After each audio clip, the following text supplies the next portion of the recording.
ആഘോഷിക്കുന്ന ഭാരതസഭയുടെ പ്രഥമ വിശുദ്ധയായ വിശുദ്ധ അൽഫോൻസാമയെ പറ്റി രണ്ടു വാക്ക് സംസാരിക്കാനായി സെന്റ് ജോസഫ് യൂണിറ്റിൽ നിന്നും ജുവൽ ജോമോനെ ക്ഷണിക്കുന്നു.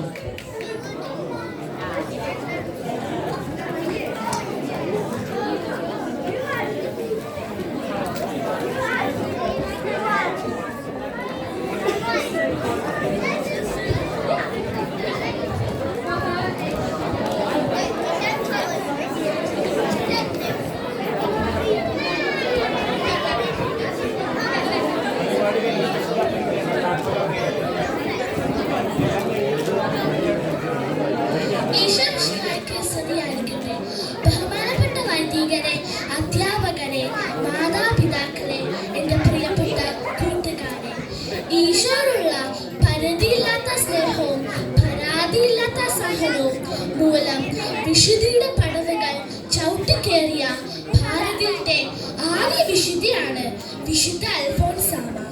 കുടമാളൂർ അടവകയിൽ മുറ്റത്ത് പാടത്തെ കുടുംബത്തിലാണ് അന്നക്കുട്ടി ജനിച്ചത്.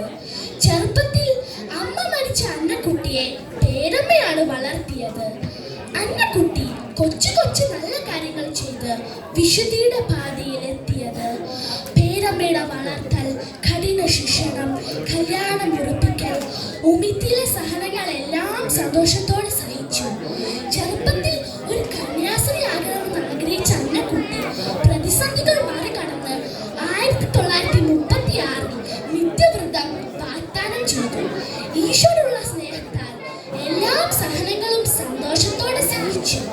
സഹനങ്ങൾ മാറാൻ ഒരിക്കലും അൽഫോൻസാമ പ്രാർത്ഥിച്ചിരുന്നില്ല. 1946 ജൂലൈ 28 അൽഫോൻസാമ മരിച്ചു. 2008 ഒക്ടോബർ 12 ബെനഡിക്ട് മാർപ്പാപ്പ അൽഫോൻസാനെ വിശുദ്ധിയായി പ്രഖ്യാപിച്ചു. ഇന്നത്തെ കാലഘട്ടത്തിൽ വേദനകൾ വരുമ്പോൾ ലഹരിക്കടിമയായവർക്ക് ഉത്തമ മാതൃകയാണ് വിശുദ്ധ അൽഫോൻസാമ. എല്ലാവർക്കും വിശുദ്ധ അൽഫോൻസാമയുടെ തിരുനാൾ